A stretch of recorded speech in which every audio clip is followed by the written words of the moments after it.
కొరింథీయులకు రాసిన మొదటి పత్రిక 10వ అధ్యాయం మొదటి నుండి కొన్ని మాటలు మనం చదువుకుందాం. సహోదరులారా, ఈ సంగతి మీకు తెలియకుండుట నాకు ఇష్టం లేదు. అదేదనగా మన పితరులందరూ మేఘము క్రింద ఉండిరి. వారందరూ సముద్రములో నడిచిపోయిరి. అందరూ మోషేను బట్టి మేఘములోను సముద్రములోను బాప్తిస్మము పొందిరి. ఓకే, దేవుడు తన పరిశుద్ధ వాక్యము మన వినికిడిలో దీవించునుగాక. ఆమేన్. ప్రార్థన. పరిశుద్ధుడా, నీకు స్తోత్రాలు. ఈ సమయంలో చదవబడిన వాక్య భాగాన్ని మీ చేతికి అప్పగిస్తున్నాం. కొన్ని నిమిషాలు మీరు నాతో మాట్లాడండి. బోధకుడువై బోధ చేయండి. వినువారికి వినగల చెవిని, గ్రహించువారికి గ్రహించు హృదయము దయచేయమని యేసుక్రీస్తు పరిశుద్ధ నామమున ప్రార్థించి అడిగి వేడుకుంటున్నాము తండ్రి. ఆమేన్. ఓకే, సహోదరులారా, అపోస్తుడైన పౌలు భక్తుడు తన జీవిత కాలములో 14 పత్రికలను ఆయన వ్రాశాడు. కొరింథులో ఉన్నటువంటి సంఘానికి ఆయన 2 పత్రికలను వ్రాశాడు. మొదటి పత్రికలో నుండి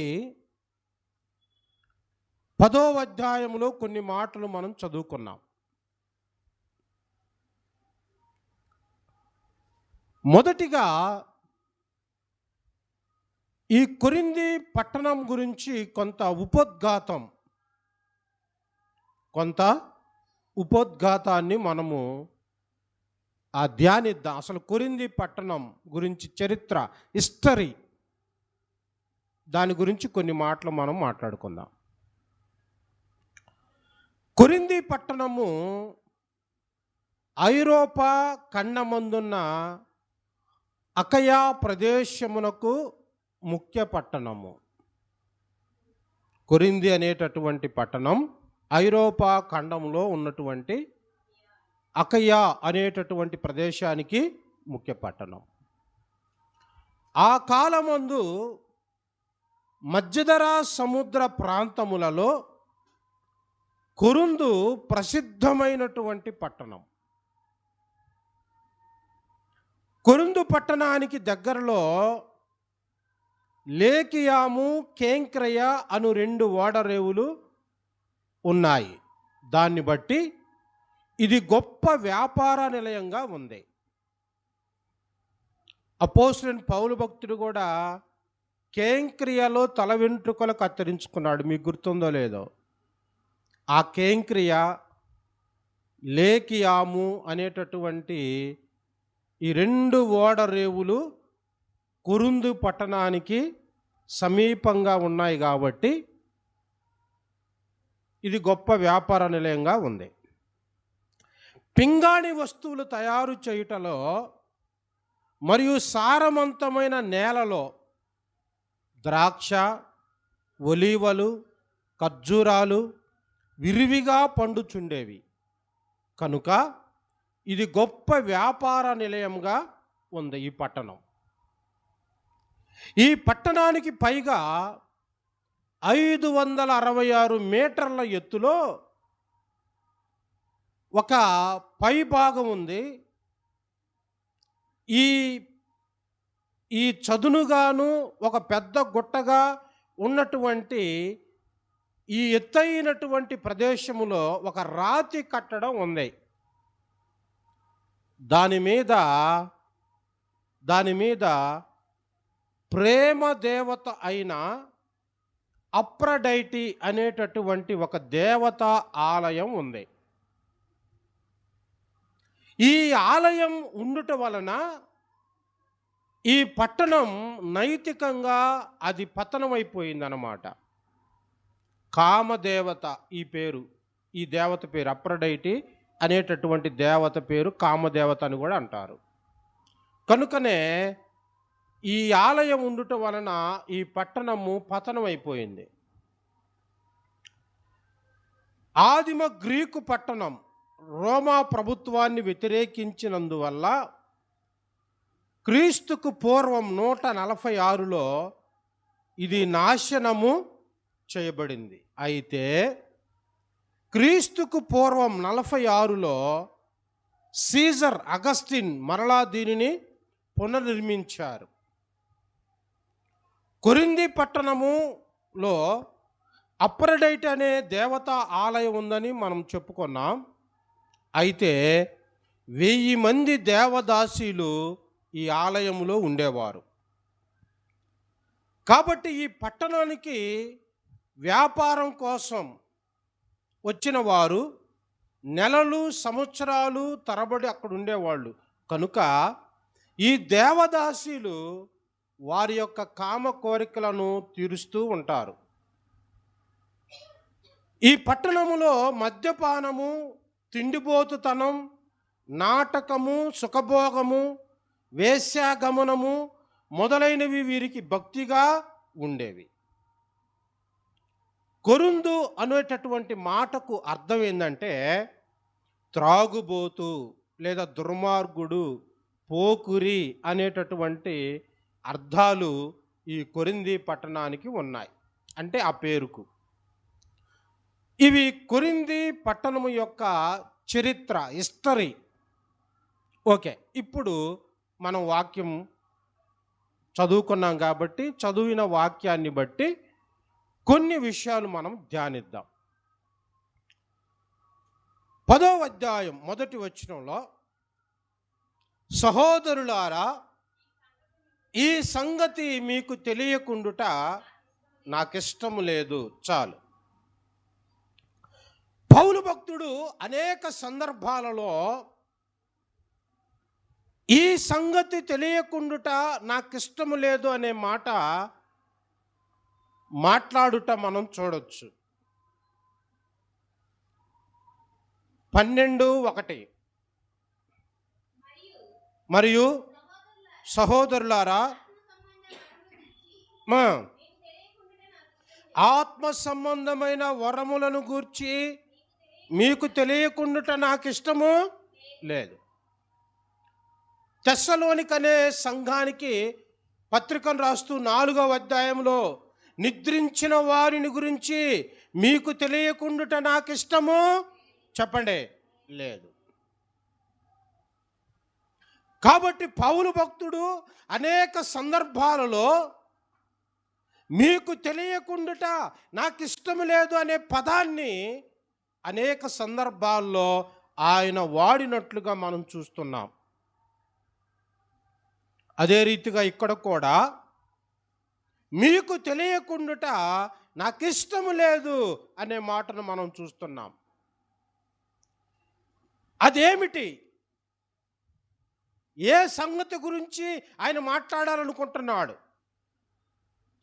ఏ సంగతిని కొరింథీ సంఘముతో పంచుకోవాలనుకుంటున్నాడు? ఏ సంగతి తెలపాలని, వాళ్ళకు తెలియజెప్పాలని ఈయన ఆశ కలిగి ఉన్నాడు? మనం ఆలోచన చేస్తే అదేదనగా మన పితరులందరూ మేఘము క్రింద నడిచిరి. Praise the lord. ఏం చేశారండి పితరులంతా? మేఘము క్రింద నడిచారు. మేఘము క్రింద నడిచారు. వారందరూ కూడా సముద్రములో నడిచారు. మేఘము కింద నడిచారు, సముద్రములో నడిచారు. గమనించండి, యెహోవా దేవుడు అబ్రహాముతో మాట్లాడాడు. ఏమని? 400 సంవత్సరాలు నీ ప్రజలు, నీ సంతానం నీది కాని పరాయి దేశంలో బానిసలుగా ఉంటారు అని ప్రభువు చెప్పారు. ఎప్పుడు? అసలు అబ్రహాముకి సంతానము కలగక మునిపే, అబ్రహాముకు పిల్లలు పుట్టక మునిపే దేవుడు ఈ ప్రవచనాన్ని చెప్పాడు. మరలా ఇంకొక ప్రవచనాన్ని కూడా ప్రభువు చెప్పారు. ఏమనంటే 400 సంవత్సరాల తర్వాత వారు మరలా బానిసత్వం అనే కాడి నుండి వారు విడిపించబడతారని కూడా ప్రభువు చెప్పాడు. బానిసలుగా ఉంటారు, బానిసత్వం నుంచి విడిపించ, 2 విషయాలు ప్రభువే చెప్పారు. ఎప్పుడు? అసలు అబ్రహాముకి సంతానము కలగక మునిపే. ప్రభువు మాట ప్రకారము యాకోబు కుమారులు మొత్తం కూడా 75 మంది ఐగుప్తులోకి వెళ్ళారు. 400 సంవత్సరాల తర్వాత దాదాపుగా కాల్బలగము కలిగిన వారు 6 లక్షల మంది అయ్యారు. వారందరూ ఫరో కింద నలిగిపోతున్నారు, బానిసత్వపు జీవితాన్ని జీవిస్తున్నారు. వెట్టి చాకిరి చేయిస్తున్నాడు ఫరో. ఆ చాకిరి చేయలేక అందరూ కూడా ఎలుగెత్తి దేవునికి మొరపెడుతున్నారు, దేవునికి ప్రార్థిస్తున్నారు. ఇశ్రాయేలు ప్రజలు, దేవుడు వారి ప్రార్థనను అంగీకరించి ఆలకించి తన సేవకుడైనటువంటి మోషేను అక్కడికి పంపించాడు, ఐగుప్తుకి. మోషే వెళ్ళి ఇశ్రాయేలు ప్రజలను అక్కడ నుండి తీసుకొని వస్తున్నాడు.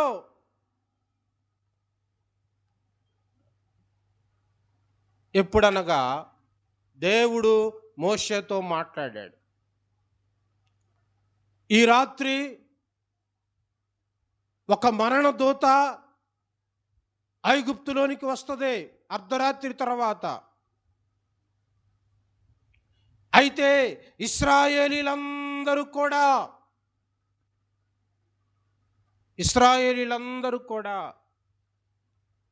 గొర్రె పిల్లను వధించి దాని రక్తాన్ని మీ గుమ్మములకు పూసుకోవాలి, మీ గుమ్మములకు పూసుకోవాలి. ఎప్పుడైతే ఐగుప్తు దేశంలోనికి మరణదూత వచ్చుద్దో, ఏ గుమ్మము మీద అయితే గొర్రెపిల్ల రక్తము కనపడదో ఆ కుటుంబములోనికి ప్రవేశించి వారి యొక్క తొలి సంతానాన్ని ఆ మరణదూత సంహరిస్తాడు. ప్రభువు చెప్పిన మాట.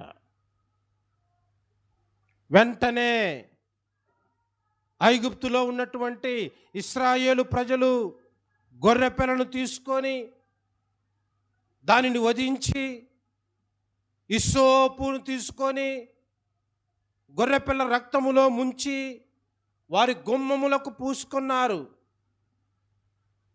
గొర్రెపిల్ల రక్తాన్ని.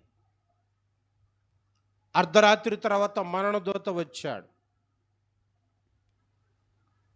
ఏ గుమ్మము మీద అయితే గొర్రెపిల్ల రక్తం కనపడలేదో ఆ ఇంట్లోనికి ప్రవేశించి వారి యొక్క తొలి సంతానాన్ని ఆ మరణదూత సంహరించాడు. తొలి సంతానాన్ని. గొర్రెపిల్ల రక్తం ఉన్నటువంటి ప్రతి ఇంటిలోనికి ఆ మరణదూత ప్రవేశించలేదు. కనుక ఇశ్రాయేలు ప్రజల యొక్క కుటుంబాలలో ప్రాణ నష్టం జరగలేదు. ఐగుప్తులో ఉన్నటువంటి ప్రతి కుటుంబంలో ప్రాణ నష్టం జరిగింది. మరణము లేనటువంటి ఇల్లు ఒక్కటైనను లేదు. ఆ రీతిగా ఐగుప్తులో జరిగిన దాన్ని బట్టి ఫరో భయపడి ఇశ్రాయేలు ప్రజలందరినీ కూడా ఇక తీసుకెళ్ళమని చెప్పాడు మోషేతో. ఇందులో కొన్ని విషయాలు మనం ఆలోచన చేద్దాం. అబ్రహాము కుమారుడైన ఇస్సాకును బలి ఇవ్వమని దేవుడు అడిగాడు. బలిపీఠము మీద ఇస్సాకును పరుండబెట్టి కత్తి ఎత్తినప్పుడు దేవుడు పిలిచాడు, అబ్రహామా ఆగు, నీ కుమారుణ్ణి బలియమన్నప్పుడు నువ్వు వెనుదీయక నీ కుమారుణ్ణి సైతం బలివ్వటానికి ఇష్టపడ్డావు, కనుక నేను నిన్ను పరీక్షించటానికే చెప్పాను కానీ నిజంగా నీ కుమారుణ్ణి బలివ్వమని మాత్రము కాదు. అదిగో ఆ ముండ్ల పొదల్లో పొట్టేలుంది, నీ కుమారునికి బదులు దాన్ని బలివు. ఇస్సాకుకు బదులుగా గొర్రెపిల్ల ఆడ బలైపోయింది. ఇశ్రాయేలు ప్రజలను కాపాడటానికి ఐగుప్తులో గొర్రెపిల్ల చెప్పండి బలైంది. మానవ జాతిని రక్షించడానికి యేసుక్రీస్తువను గొర్రెపిల్ల వధించబడింది. Praise the lord. యోహాను భక్తుడు అదే అంటాడు, ఇదిగో లోక పాపములను మోసుకొని పోవు దేవుని గొర్రెపిల్ల. 2 చోట్లేమో గొర్రెపిల్ల బలిగా అర్పించబడింది. ఇక 3వ చోట గొర్రెపిల్ల స్థానములో యేసుక్రీస్తు ప్రభువారే బలిగా అర్పించబడ్డాడు. ఈ విషయాన్ని మనం తెలుసుకోవాలి. ఓకే, తర్వాత ఇక బయలుదేరారు. ఎవరండి? ఇశ్రాయేలు ప్రజలు ఐగుప్తు నుండి బయలుదేరారు. బయలుదేరి వారు నడుస్తున్నారు. నడుస్తుంటే దేవుని కార్యం ఎలా ఉందో మనం చూస్తే, వారికి పగలు చెప్పండి, పగలు మేఘస్తంభం, రాత్రి అగ్ని స్తంభాన్ని ప్రభువు వారికి తోడుగా ఉంచాడు. మేఘస్తంభము. నిర్గమాకాండము 13వ అధ్యాయం 21వ వచనాన్ని మనం చూస్తే, వారు పగలు రాత్రియు ప్రయాణము చేయనట్లుగా వారిని నడిపించుటకై పగటి వేళ మేఘస్తంభమును వారికి వెలుగునివ్వటానికి రాత్రి వేళ అగ్ని స్తంభమును చూడండి, పగలు మేఘస్తంభము, రాత్రి వెలుగునివ్వటానికి అగ్ని స్తంభాన్ని ప్రభు ఉంచాడు. వారికి ముందుగా చెప్పండి నడుచెను, ముందుగా నడిచెను. కనుక దేవుడు తన బిడల విషయంలో చేసే కార్యాలు చాలా గొప్పగా ఉంటాయి. దేవుడు వారి విషయంలో అలాగే చేయటానికి గల కారణం ఏంటంటే, వారు గొర్రెపిల్ల రక్తము చేత విమోచించబడిన వారు. ఎవరి రక్తం అండి? గొర్రెపిల్ల రక్తము వారి గుమ్మములకు పూసుకొనిన దాన్ని బట్టి వారు విమోచించబడ్డారు. పేతురు రాసిన మొదటి పత్రిక 1వ అధ్యాయం 18-19 వచనాలు మనం చూస్తే, పేతురు రాసిన మొదటి పత్రిక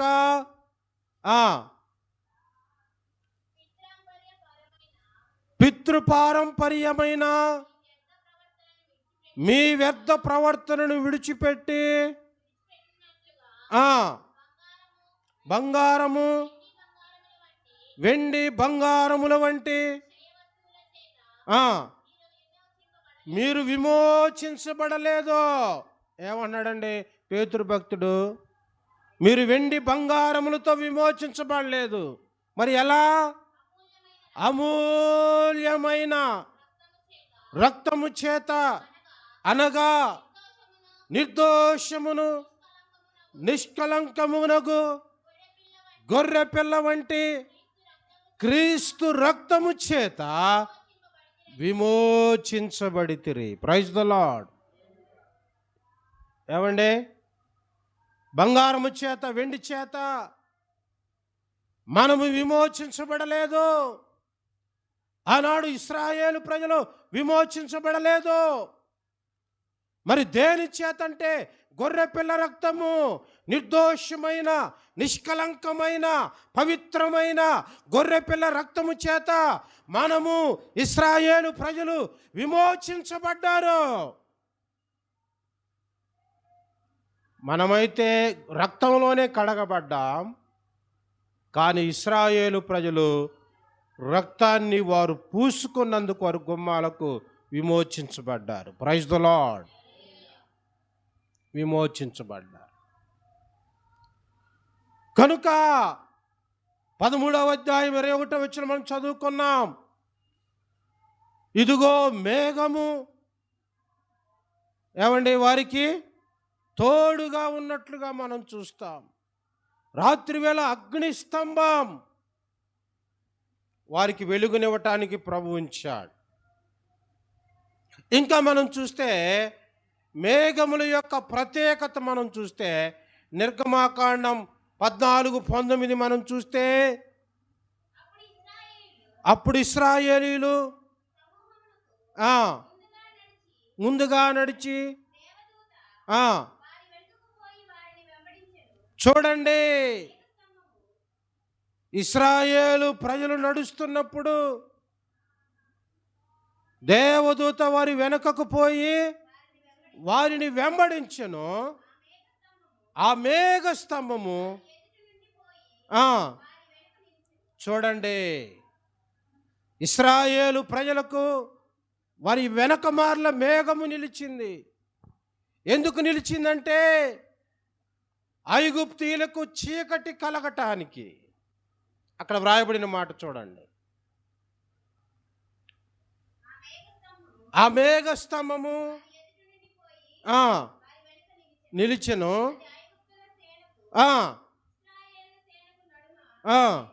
ఉండెను. చూడండి, ఐగుప్తులకి ఏమైందండి? చీకటి కలిగింది. ఇశ్రాయేలు ప్రజలకి అది తోడుగా ఉంది, నీడనిస్తుంది, ఎండ దెబ్బ తగలకుండా. దేవుని కార్యాలు, దేవుని అద్భుతాలు. ఇంకా మనం చూస్తే ఆనాడు మేఘము ఇశ్రాయేలు ప్రజలను, అగ్నిస్తంభము ఇశ్రాయేలు ప్రజలను ఎలా నడిపించేటటువంటి పాత్రగా ఉన్నాయో, అలాగే ఇప్పుడు మనలను పరిశుద్ధాత్మ ఏం చేస్తున్నాడండి? నడిపిస్తున్నాడు. యోహాను సువార్త 16:13 మనం చూస్తే, యోహాను సువార్త 16వ అధ్యాయం 13వ వచనాన్ని మనం చూస్తే, అయితే అనగా సత్యస్వరూపి అయిన ఆత్మ వచ్చినప్పుడు మిమ్మల్ని సర్వ సత్యములోనికి నడిపించును. చాలండి. చాలామంది ఈనాడు ఏం చెప్తారంటే ఆత్మ లేనివాడు నావాడు కాదంటారు.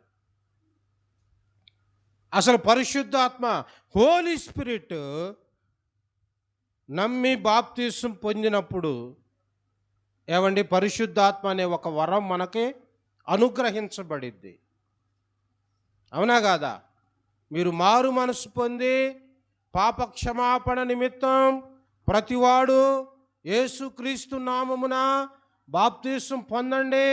అప్పుడు పరిశుద్ధాత్మ అనే ఒక వరం మీకు అనుగ్రహించబడిద్దని అపోస్తుడైన పేతురు భక్తుడు అపోస్తుల కార్యాల గ్రంథం 2వ అధ్యాయంలో ఆయన మాట్లాడతాడు.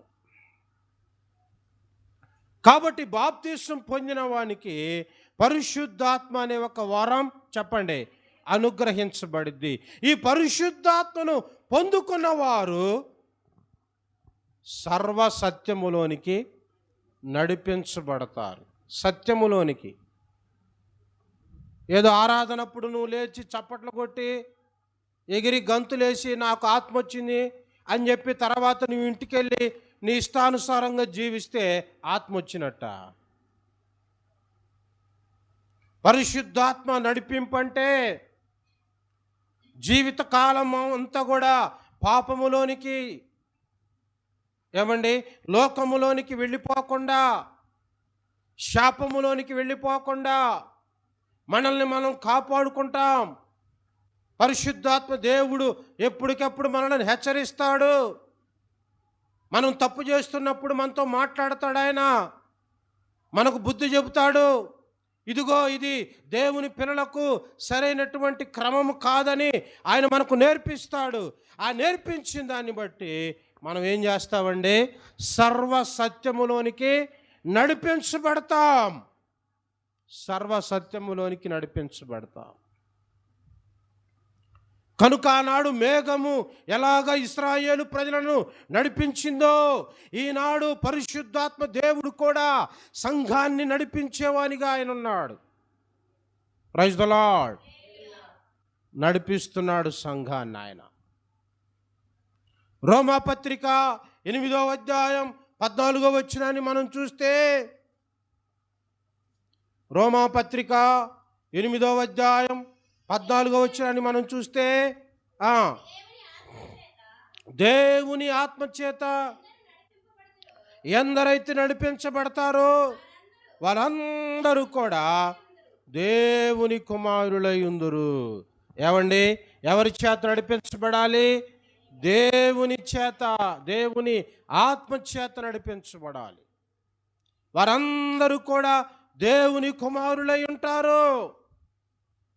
కాబట్టి మనల్ని నడిపించేది దేవుడు. ఆనాడు ఇశ్రాయేలు ప్రజలను నడిపించింది మేఘము, ఈనాడు మనల్ని నడిపించింది పరిశుద్ధాత్మ దేవుడు. పరిశుద్ధాత్మ దేవుడు ఆయన ఎలా నడిపిస్తున్నాడంటే 8:26లో కూడా ఒక మాట ఉంది. అటువలే ఆత్మయు మన బలహీనతను చూసి ఏలయనగా ఎలాగ ప్రార్థన చేయాలో మనకు తెలియదు కానీ, ఉచ్చరింప శక్యము కానీ మూలుగులతో చేయుచున్నాడు. మన హృదయములను పరిశోధించువాడు ఆత్మ యొక్క మనస్సు ఏదో ఎరుగును. ఏలయనగా ఆయన దేవుని చిత్త ప్రకారము చూడండి, ఎలా ప్రార్థన చేయాలో మనకు తెలియదు, ఎలా విన్నవించుకోవాలో మనకు తెలియదు. కానీ పరిశుద్ధాత్మ దేవుడు మనకు సహాయకుడిగా ఉండి మనకు ప్రార్థన నేర్పిస్తున్నాడు. ఎలా నడవాలో నేర్పిస్తున్నాడు ఆయన. ఎలా భక్తి కలిగి జీవించాలో నేర్పిస్తున్నాడు ఆయన. పాపంలో పడకుండా ఎలా ఉండాలో, మనల్ని మనం ఎలా రక్షించుకోవాలో, మనల్ని మనం ఎలా తప్పించుకోవాలో పరిశుద్ధాత్మ దేవుడు మనకు నేర్పిస్తున్నాడు. కనుక ఆయన మనలను సర్వసత్యములోనికి చెప్పండి నడిపించుచున్నాడు. అంతేగాని పరిశుద్ధాత్మ రాగానే ఎగిరి గంతులేయటం కాదు. పరిశుద్ధాత్మ రాగానే ఏదో వాయిద్యాలు వాయించినంతసేపు, డ్రమ్ములు వాయించినంతసేపు ఏదో ఇష్టం వచ్చినట్టు మాట్లాడటం, ఎగరటం కాదు. పరిశుద్ధాత్మ మన మీదకి వచ్చినప్పుడు మనము సర్వసత్యములోనికి నడిపించబడతాం. పాపానికి భయపడదాం, లోకానికి భయపడతాం, శాపానికి భయపడతాం, లోకము నుండి తప్పించుకోగలుగుతాం, పాపము నుండి తప్పించుకోగలుగుతాం. ఎందుకంటే పరిశుద్ధాత్మ దేవుడు మనకు ఇది తప్పు, ఇది ఒప్పు అని మనకు నేర్పించి మంచి సక్రమైన సరైన మార్గములో ఆయన మనలను నడిపిస్తాడు గనుక. Praise the lord. కనుక మేఘము చూడండి, ఇక్కడ వ్రాయబడిన మాట అపోస్తలుడైన పౌలు కొరింథీ సంఘానికి రాస్తూ 10వ అధ్యాయంలో మన పితరులందరూ కూడా మేఘము క్రింద ఉండిరి, నడిచిపోయిరి, అందరూ పొందిరి. చూడండి, ఇక్కడ మనం చూస్తే ప్రియులారా, సముద్రములో కూడా నడిచారండి. మేఘములో నడిచారు, సముద్రంలో నడిచారు. మేఘములో సముద్రములో రెండు చూస్తున్నాం మనం. సముద్రములో ఎలా నీళ్ళుంటాయిగా, మునిగిపోతాంగా. ఏమండి, సముద్రంలో ఎలా నడుస్తాం? యేసుక్రీస్తు ప్రభువారంటే సముద్రం మీద ఆయన నడిచాడు, గొప్ప దేవుడు కాబట్టి. మరి ఎలా నడిచారు ఇశ్రాయేలు ప్రజలు? ఎలా సాధ్యం? నిర్గమకాండం 14వ అధ్యాయం 22వ వచనాన్ని మనం చూస్తే, ఇశ్రాయేలీలు ఆరిన నేల మీద నడిచిపోయారు. ఏమండి, మోషే తన దగ్గర ఉన్నటువంటి కర్ర తీసుకొని సముద్రమును చాపగా, సముద్రం వైపు చాపగా ఏమైందండి? 2 పాయలైపోయింది. సముద్రం 2 పాయలైపోయింది, ఎర్ర సముద్రం. ఎలా సాధ్యం? దేవుని కార్యం ఇశ్రాయేలు ప్రజలు కళ్ళారా చూస్తున్నారు. ఎలకమార్లా 600 రథాలు వారిని వెంబడిస్తున్నాయి.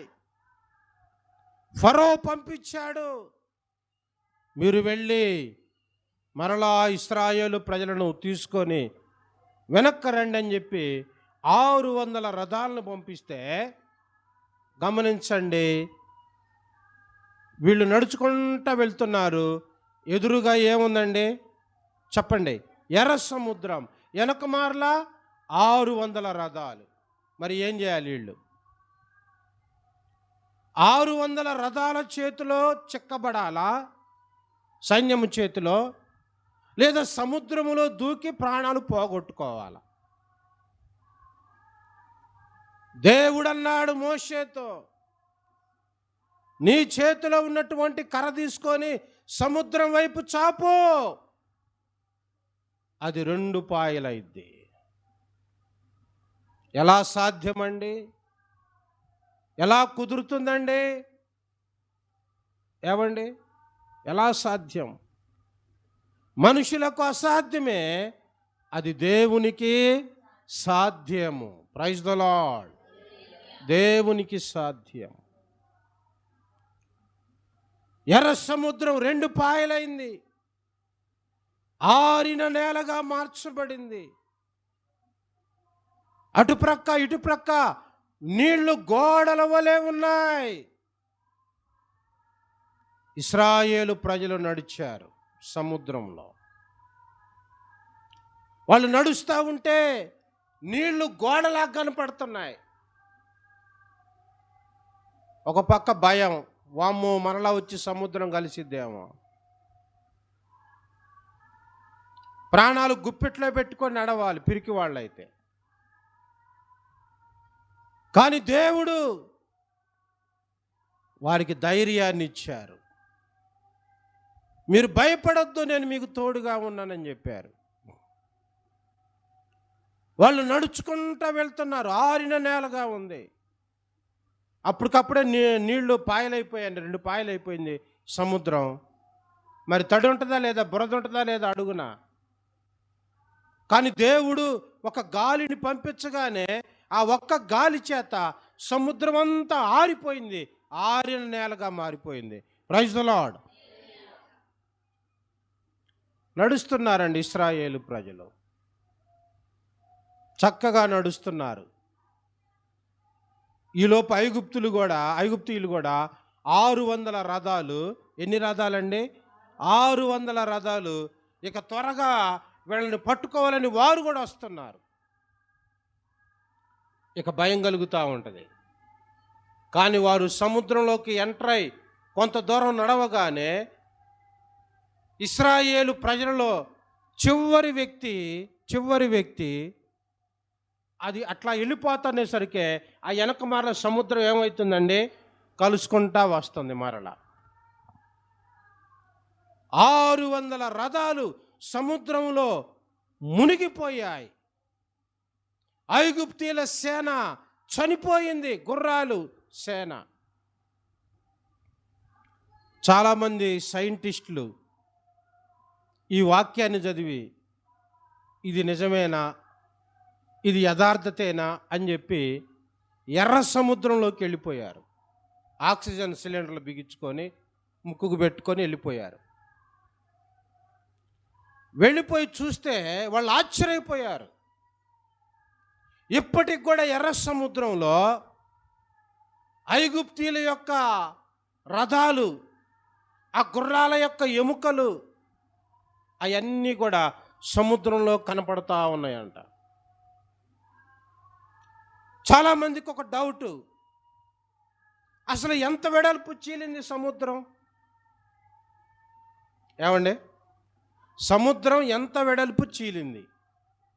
ఏదో 10 అడుగుల వెడల్పులో చీలిందా? ఒక 20 అడుగుల వెడల్పులో చీలిందా అని చాలామందికి ఒక డౌటు. కానీ ఈ లోపలికి వెళ్ళినటువంటి సైంటిస్టులు ఏం చేశారంటే, వారు 2 కిలోమీటర్ల వరకు కూడా ఈ గుర్రం యొక్క రథాలు, ఎముకలు, గుర్రాల యొక్క ఎముకలు ఇవన్నీ కూడా చెల్లాచెదరగా ఉన్నట్లుగా చూశారంట. అంటే దాదాపు వాళ్ళు పైకి వచ్చి ఎర్ర సముద్రం చీలిన మాట, పాయలైన మాట వాస్తవమే, కానీ 2 కిలోమీటర్ల వరకు అది చీలింది అని స్టేట్మెంట్ ఇచ్చారు. Praise the lord. 2 కిలోమీటర్ల వరకు అంట. అంటే 2 కిలోమీటర్ల వరకు ఆ సముద్రం పాయలైపోయింది. ఆ నీళ్ళన్నీ గోడల్లాగా నించున్నాయి అన్నమాట. ఈ 2 కిలోమీటర్ల వైపు మధ్యలో నీళ్ళన్నీ అటుపక్క ఇటుపక్క ఏమైనాయండి? గోడల వలె నించున్నాయి. ఇక సముద్రం వారికి కనపట్ల, గోడ కనపడుతుంది. ధైర్యంగా నడిచారు ఇశ్రాయేలు ప్రజలు. కాబట్టి ఇక్కడ మనం నేర్చుకోవాల్సింది ఏంటంటే, ఇది ఐగుప్తీయుల మీద విజయానికి సూచనగా ఉంది. ఇది విజయానికి సూచనగా ఉంది, ఆనందానికి సూచనగా ఉంది. ఎర్ర సముద్రంలో నడవటం అంటే ఐగుప్తీయుల మీద విజయానికి, ఐగుప్తీయుల మీద ఆనందానికి ఇది సూచనగా ఉంది. అలాగే మన ప్రభువు మన శత్రువుని ఓడించిన దానికి సూచనగా, గుర్తుగా ఉంది. శత్రువులను ఎలా ఓడిస్తాడో, శత్రువులను ఎలా నాశనం చేస్తాడో దానికి గుర్తుగా ఈ సముద్రం పాయలు చేసే విధానం మనకు కనపడుతుంది. ఎందుకంటే శత్రువునేమో ఓడించాడు, తన ప్రజలనేమో గెలిపించుకున్నాడు ప్రభువారు. అవునా కాదా? ఇంకా గలతీయులకు రాసిన పత్రిక 6వ అధ్యాయం 14వ వచనాన్ని మనం చూస్తే, అయితే మన ప్రభు అయిన యేసుక్రీస్తు సిలువయందు తప్ప, చూడండి పౌలు భక్తుడు అంటున్నాడు, యేసుక్రీస్తు ప్రభువారు సిలువ మీద మరణించాడు కదా, ఆయన మరణించిన దాన్ని బట్టి మనకు పాప విమోచన కలిగింది కదా, మన శాపాలన్నీ తొలగించబడ్డాయి కదా. కాబట్టి ఆయన సిలువ మీద మరణించి శత్రువుగా ఉన్నటువంటి అపవాదిని, చెప్పండి, ఆయన ఓడించాడు. కాబట్టి దీనిని బట్టి నేను అతిశయపడుతున్నాను అంటాడు పౌలు భక్తుడు. దీనిని బట్టి నేను అతిశయపడుతున్నాను. ఇంకొక మాట చెప్పాలంటే, ఇది ఒక ఐక్యతను చూపిస్తుంది. ఎర్ర సముద్రంలో నడవటం అంటే ఒక ఐక్యత. సంఘానికి కూడా ఏముండాలండి? ఐక్యత ఉండాలి. ఐక్యత లేనప్పుడు, సంఘములో సమాధానం లేనప్పుడు ఏమైందంటే ఎవరికి వాళ్ళు అయిపోతారు. ఎవరి పెత్తనాలు వాళ్ళయే, ఎవరి ఆలోచనలు వాళ్ళయే, ఎవరి పద్ధతులు వాళ్ళయే. ఐక్యతగా ఉన్నప్పుడు అపవాదిని మనం ఎదుర్కొనగలం. ఐక్యతగా ఉన్నప్పుడు సంఘానికి బలం. ఐక్యతగా ఉన్నప్పుడు, సహోదరులు ఐక్యతగా ఉన్నప్పుడు అది మనోహరంగా ఉంటుంది. ఏమండి, ఐక్యత లేనప్పుడు దుష్టునికి మన అవకాశం ఇచ్చినట్లు అయిపోద్ది. కనుక ఐక్యత అనేది చాలా అవసరం. ముఖ్యంగా వారు మేఘములోను, చెప్పండి, సముద్రములోను నడిచిరి. అలాగే మోషేను బట్టి మేఘములోను సముద్రములోను బాప్తిస్మము పొందిరి. ఏమండి, మేఘములోను సముద్రములోను బాప్తిస్మం పొందారు. కొంతమంది అడుగుతారు, ఏమని, ఇప్పుడంటే మనం బాప్తిస్మం పొందుతున్నామండి, మరి పాతోళ్ళ సంగతి ఏంది, వాళ్ళకి బాప్తీసాలు లేవు కదా, మరి వాళ్ళ సంగతి ఏంది అనేవాళ్ళు ఉన్నారు. ఏమండి, అవునా కదా? ఇప్పుడంటే మనం ఏం చేస్తున్నాం, బాప్తీసం పొందుతున్నాం, ప్రభు రక్తంలో కడగబడుతున్నాం, పర్లేదు, ఓకే. మరి యేసు ప్రభు వారు ప్రాణం పెట్టక మునుపు, రక్తం కార్చక మునుపు, సిలువలో శత్రువుని ఓడించక మునుపు, మరి అప్పుడోళ్ళు పరిస్థితి ఏంది? పేతురు భక్తుడు పత్రికను రాస్తూ మొట్టమొదటిగా ఒక కుటుంబాన్ని గురించి ఆయన రాస్తాడు. పేతురు రాసిన మొదటి పత్రిక 3వ అధ్యాయం 20-21 వచనాలు మనం చూస్తే, దానికి సాదృశ్యమైన బాప్తిస్మము అదేందనగా శరీర మాలిన్యము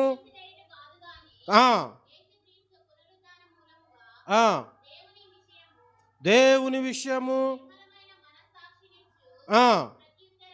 ప్రత్యుత్తరమే దూతల మీదను శక్తుల మీదను.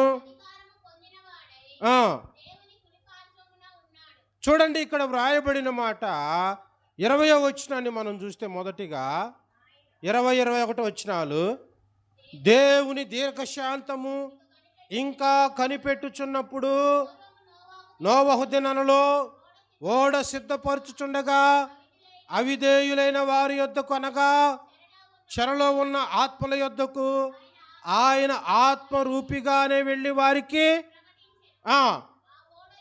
ఆ ఓడలో కొందరు, అనగా 8 మంది నీటి ద్వారా రక్షణ పొందిరి. ఏమండి, వాళ్ళు ఓడలోకి ఎక్కింది దేనికి? జలప్రళయం నుండి తప్పించబడటానికి, అవునా? ఆ దినాల్లో భూమిలో నుండి ఒక తేమ వచ్చి పంటలు పండేవి, వర్షం పడేది కాదు. అసలు వర్షం అంటే తెలియదు భూమి మీద ప్రజలకి. ఈ నీళ్లు పైకి పోయి మరలా ఎలా పడతాయనే ఒక ఆలోచన ఉండేది. అందుకే నోవహు దేవుని వాక్యాన్ని ప్రకటిస్తున్నా ప్రజలు నమ్మకపోవటానికి గల కారణం, కొండల మీద, పర్వతాల మీద కూడా మంచు కప్పబడి ఉంటుంది తెల్లగా. ఇక మంచు, వర్షము కరిగి అన్నీ ఏకమయ్యి ఈ ప్రపంచాన్ని ముంచివేసింది జలప్రళయం. ప్రపంచాన్ని ముంచివేసింది. అరారాతు కొండ కనపడదు వాస్తవంగా, మంచు కప్పబడి ఉంటుంది. ఆ దినాల్లో వర్షాలు లేవు కాబట్టి. కానీ ఎప్పుడైతే కరిగిపోయిందో అప్పుడు కనపడింది నోవహుకి, ఓహో ఇది ఒక కొండ ఉంది, ఇది మునగల, దీని మీద ఓడను మానిద్దాం. అప్పుడు అరారాతు కొండ మీదకి వెళ్ళి ఆ ఓడ ఆగిపోవటం జరిగింది. కాబట్టి ఇట్ట మనం చరిత్ర ఆలోచన చేస్తే, వర్షము లేనటువంటి పరిస్థితుల్లో భూమి మీద వర్షం పడింది. నోవహు వెళ్ళి ప్రకటించాడు. ఎవ్వరు నోవహు మాట వినలా. దేవుని మాట ప్రకారం ఓడలోనికి వెళ్ళారు. ఓడ వారిని ఏం చేసిందండి? నీళ్ళల్లో తేలియాడ చేసింది. అంటే ఆ ఓడ నీళ్ళలో తేలుతుంది. ఆ ఓడలో వీళ్ళున్నారు 8 మంది.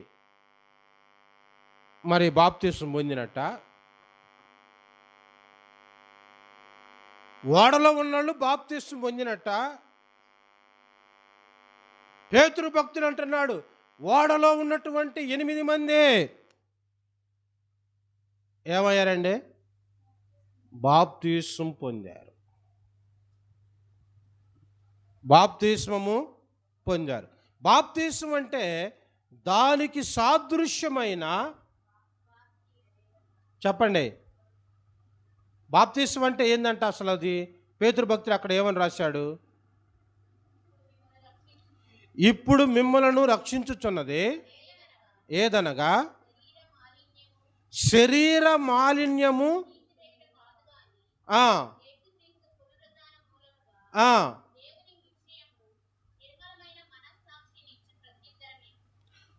అంటే శరీర మాలిన్యతను తీసివేసుకొనుట మాత్రమే కాదు, కానీ యేసుక్రీస్తు ప్రభువారి యొక్క పునరుద్ధానం, అంటే ఆయన మరణాన్ని జయించి లేచాడు కదా, మరణాన్ని జయించి లేచాడు కదా, దీనిని సంపూర్ణంగా మనము నమ్మటమే బాప్తిస్మము.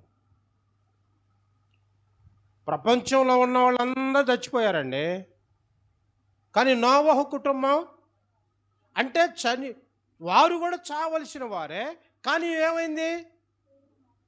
దేవుని మాట బట్టి బ్రతికారు. ఇప్పుడు మనం కూడా నిత్య నరకాగ్నిలో పడవలసిన వారమే, కానీ దేవుని వాక్యాన్ని బట్టి ఇప్పుడు మనము బ్రతికించబడ్డాం. అది బాప్తిసం పొందటం అంటే. మనం అంటే ఏదో నదుల్లోకో వాగుల్లోకో సముద్రంలోకి వెళ్ళి బాప్తిసం పొందుతారు, ఇదే బాప్తిసం అనుకోమాకండి. యేసుక్రీస్తు ప్రభువారి యొక్క పునరుద్ధానమును గురించి మనము నమ్మటమే బాప్తిస్మము. పేతురు భక్తుడు చూడండి, చాలా అద్భుతంగా వ్రాశాడు. ఓకేనా? ఇంకా వారు బాప్తిస్మం పొందారు. ఇక్కడ కూడా ఇశ్రాయేలు ప్రజలు ఏం చేశారంట? మేఘములోను సముద్రములోను చెప్పండి బాప్తిస్మం పొందారు. అంటే ఎట్లా? శత్రువులేమో సముద్రంలో చచ్చిపోయారు, వీళ్ళేమో అదే సముద్రంలో నడుస్తా బ్రతికించబడ్డారు. అంటే చావుకు వెళ్ళవలసిన వారు ప్రభువును బట్టి బ్రతికించబడ్డారు. ఇది బాప్తిస్మం. అర్థమైందా? ఇప్పుడు బాప్తిస్మం గురించి కొన్ని రకరకాలుగా మనం మాట్లాడుకోవచ్చు. ఐగుప్తీయులంతా ఏమయ్యారండి? సముద్రంలో చనిపోయారు. ఇశ్రాయేలు ప్రజలు అదే సముద్రంలో ఉన్నారుగా, మరి వీళ్ళు ఇదే బాప్తిస్మం. ఇదే బాప్తిస్మం. బాప్తిస్మం అంటే పాతి పెట్టుబడుట, మరణములో నుండి జీవములోనికి దాటుట. ఇప్పుడు వారు ఎక్కడి నుండారు? మరణ పంచుల నుండి ఎక్కడికి వెళ్ళిపోయారు? జీవానికి వెళ్ళిపోయారు. ఇది బాప్తిస్మం. అందుకే భక్తులు 8 మంది గురించి పేతురు భక్తుడు రాశాడు, 6 లక్షల మంది గురించి ఏమో పౌలు భక్తుడు రాశాడు. ఓకేనా? అలాగే ఇక బాప్తిస్మం గురించి అయిపోయింది. మరలా ఇంకొకటి ఏముందంట అక్కడ? అందరూ ఆత్మ సంబంధమైన ఆహారము. ఆత్మ సంబంధమైన ఆహారం. ఏ ఆహారం తిన్నారండి వాళ్ళు? మన్నా. మన్నా మన్నా అంటే కొత్తిమీర గింజల్లాగా ఉంటుందని. ఏమండి? అది తెల్లారేసరికే గుడారాల ముందు పరిచి ఉంటుంది, అట్లా అదే మన్నా. కానీ వాక్యం ఏం చెప్తుందంటే అది దేవదూతలు తినే ఆహారం. దేవదూతలు తినే ఆహారం. కీర్తన 78:25. కీర్తనలు 78:25.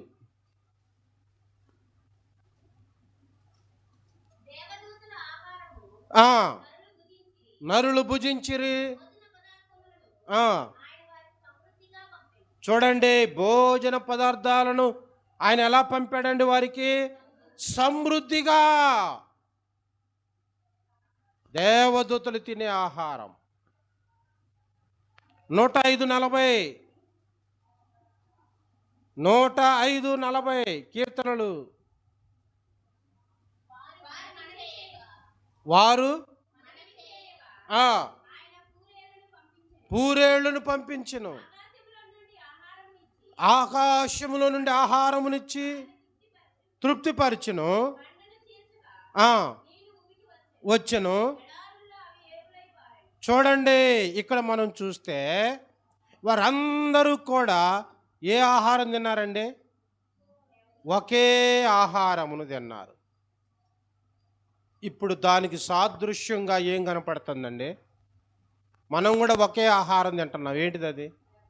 ప్రభువు బల్ల. ఏ ఆహారం? ప్రభువు బల్ల. ఆనాడు మన్నాను వారందరూ కలిసి తిన్నారు. అందరూ బండలోని నీళ్లు త్రాగారు. ఒకే బండలోనిది. వింటున్నారా? ఈనాడు మనము కూడా ఒకే ఆహారాన్ని తింటున్నాం, ఒకే పానీయాన్ని తాగుతున్నాం. ఆనాడు మన్నా తిన్నారు, ఈనాడు మనం ప్రభు శరీరానికి సాదృశ్యంగా ఉన్న రొట్టెను తింటున్నాం. ఆనాడు బండలోని నీళ్లు తాగారు, ఆ బండ క్రీస్తు. అవునా కాదా? అలాగే క్రీస్తు చిందించిన ఆ రక్తానికి గుర్తుగా ద్రాక్షారసాన్ని మనం త్రాగుతున్నాం. వాళ్ళు ఒకే ఆహారాన్ని తిన్నారు, ఒకే పానీయాన్ని త్రాగారు. ఇప్పుడు మనం కూడా ఒకే ఆహారాన్ని తింటున్నాం, ఒకే పానీయాన్ని త్రాగుతున్నాం. ఇది ప్రభు బల్లకు గుర్తుగా ఉన్నది, ప్రభు బల్లను చూపిస్తుంది. అయితే ఇప్పటి వరకు ఇశ్రాయేలు ప్రజలు అనుభవించిన ఆశీర్వాదాల గురించే మనం మాట్లాడుకున్నాం. ఏం మాట్లాడుకున్నా? వారు ఎలా రక్షించబడ్డారు, ఎలా విడిపించబడ్డారు, వారికి ఎటువంటి ఆహారాన్ని దేవుడు పెట్టాడు, ఎటువంటి పానీయాన్ని త్రాగించాడు, శత్రువుల నుంచి ఎలా తప్పించాడు, ఎర్ర సముద్రాన్ని పాయలుగా చేసి ఎలా నడిపించాడు, పగలు మేఘస్తంభాన్ని, వెలుగునివ్వటానికి రాత్రి అగ్నిస్తంభాన్ని వారికి తోడుగా ఎలా ఉంచాడు అనే చాలా గొప్ప సంగతులను, అంటే ఇశ్రాయేలు ప్రజలకు ఇచ్చిన ఆశీర్వాదాల గురించి మనం మాట్లాడుకున్నాం. మరి ఇప్పుడు శాపాలు కూడా ఉన్నాయి. ఏమండి? శాపాలు కూడా ఉన్నాయి. చూడండి, కొరింథీయులకు రాసిన మొదటి పత్రిక 10వ అధ్యాయంలో మనం చూస్తే, అయితే వారిలో ఎక్కువ మంది దేవునికి ఇష్టలుగా ఉండకపోయిరి గనుక. ఎట్లా ఉండలేదండి? దేవునికి ఇష్టలుగా ఉండాలి. అనేక మంది దేవుని కార్యాలు కళ్ళారా చూశారు, దేవుని ద్వారా మేలును అనుభవించారు, మరణించాల్సిన వారు బ్రతికించబడ్డారు. కానీ దేవునికి ఇష్టలుగా ఉండనందున వారు, చెప్పండి, అరణ్యములోనే సంహరించబడ్డారు. వారు ఆశించిన ప్రకారము చెడ్డవాటిని ఆశించకుండానట్లు, అది వారు ఆశించినట్టు మనం ఆశించకూడదనే పౌలు భక్తుడు ఈ మాటలను వ్రాస్తున్నాడు. సంఖ్యాకాండం 14:29 ప్రకారం మనం చూస్తే, సంఖ్యాకాండము 14వ అధ్యాయం 29వ వాక్యాన్ని మనం చూస్తే, ఈ లెక్క మొత్తము చొప్పున అనగా 20 ఏండ్లు మొదలుకొని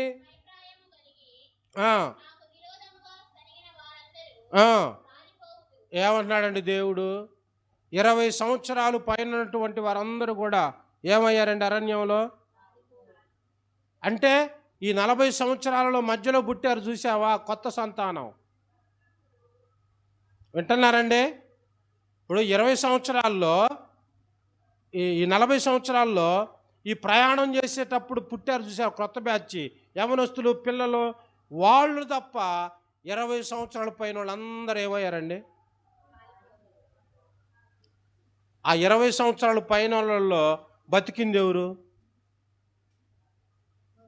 ఇద్దరే ఇద్దరు. ఎవరు? యెహోషువ, కాలేబు. ఐగుప్తులో బయలుదేరారు వీళ్ళు, కానానికి చేరారు. కొంతమంది అయితే కానాను ఎదురుగా ఉందండి, కళ్ళకు కనపడుతుంది కానాను, కానీ వెళ్ళలేకపోయారు. దాంట్లో కాలు పెట్టలేకపోయారు కొంతమంది, మధ్యలోనే రాలిపోయారు. మరి ఎంత దౌర్భాగ్యమో చూడండి, ఎంత దురదృష్టమో చూడండి. ఇప్పుడు బాగా ఆకలి అవుతుందండి, చెట్టుకు మంచి కాయ ఉంది, అబ్బా ఆ కాయ బాగుంది, బాగా దోరగా పండిపోయింది, అది తింటే నా కడుపు నిండిద్ది, కొంత ఆకలి తీర్చుకోవచ్చు అనిపిస్తుంది. కానీ అందట్లా ఎట్లా ఉంటుంది? ఎక్కడో చిటారు కొమ్మనుంది, ఎంత బాధ కలిగిద్ది. ఎక్కలేము, కోయటానికి గడ లేదు, ఆకలేము మండిపోతుంది. అలాగే చూపులకి కనాను కనపడుతుంది, పచ్చగా సస్యశ్యామలంగా కనపడుతుంది. ఇప్పటి వరకు అరణ్యంలో ఎడారుల్లో నడిచారు ఇశ్రాయేలు ప్రజలు, కానీ ఇప్పుడు కనాను ఎదురుగా కనపడుతుంది. కానీ వెళ్ళటానికి, కాళ్ళు పెట్టడానికి అవకాశం లేదు. ఎందుకంటే వారి యొక్క పాపాన్ని బట్టి వారు మధ్యలోనే సంహరించబడ్డారు. 20 సంవత్సరాలు పైన ఉన్నటువంటి వారందరూ కూడా ఏమయ్యారండి? మృత్యువాత పడ్డారు, చనిపోయారు. 20 సంవత్సరాల పైన వాళ్ళు అంటే కానానులో బయలుదేరిన వారిలో, ఐగుప్తులో బయలుదేరిన వారిలో కానాను వెళ్ళిపోయింది ఎవరండి? ఐగుప్తులో బయలుదేరిన వారు ఉన్నారు కదా, 6 లక్షల మంది అనుకుందాం. ఈ 6 లక్షల మందిలో కనాను వెళ్ళింది, అక్కడ బయలుదేరిన వాళ్ళలో ఎంతమంది అంటే 2. ఇక మిగతా వాళ్ళు వెళ్ళారు, కానీ మధ్యలో పుట్టినోళ్ళు వీళ్ళు, మధ్యలో పుట్టినోళ్ళు అన్నమాట. వీళ్ళు ఐగుప్తులో బయలుదేరిన వాళ్ళు కాదు. ఏదో ఒక ఐగుప్తు నుంచి బయలుదేరిన 5 సంవత్సరాలకి కొంతమంది పుడతారు, 10 సంవత్సరాలకు కొంతమంది పుడతారు, 15 సంవత్సరాలకు సంవత్సరం పుడుతూనే ఉంటారు కదా. వాళ్ళు మాత్రం వెళ్ళారు. కానీ ఐగుప్తులో బయలుదేరిన వాళ్ళల్లో పెద్దోళ్ళు 20 సంవత్సరాలు పైబడిన వాళ్ళు ఎవ్వరు లేరు, 2 వెళ్ళారు, యెహోషువ, కాలేబు. కనపడుతుంది కనాను, కానీ పోలేకపోయారు. చూశారు, అబ్బా పోతే బాగుండు అనిపించింది, కానీ పోలా. ఎందుకని మనం అక్కడ రాయబడిన మాట, నాకు విరోధముగా సనిగిన వారందరూ. అంటే దేవుని విషయంలో ఏం చేయకూడదంట? సనగటం, గొనగటం, ఫిర్యాదులు చేస్తుంటారు కొంతమంది. వాళ్ళకేం పని బాట ఉండదు, పొద్దుగూకులు ఇంక ఇదే, సంఘంలో అదట్ట ఇదెట్ట, ఏదో ఒకటి. పాజిటివ్ రాదు, నెగిటివ్గా మాట్లాడుతుంటారు. ఏదో ఒకటి నిందేయాలి, ఏదో ఒకటి సమస్య రావాలి, ఏదో ఒకటి సమస్య తీసుకురావాలి. దేవుడు ఈ వాక్యాన్ని రాయించింది మన కోసమే. జాగ్రత్త,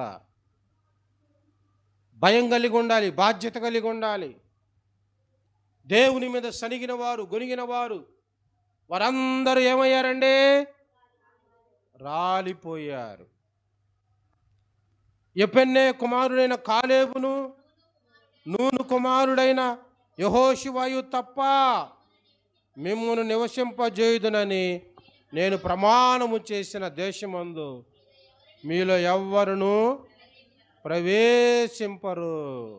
ఇది నిశ్చయం, ఎవ్వరు ప్రవేశించడానికి లేదు.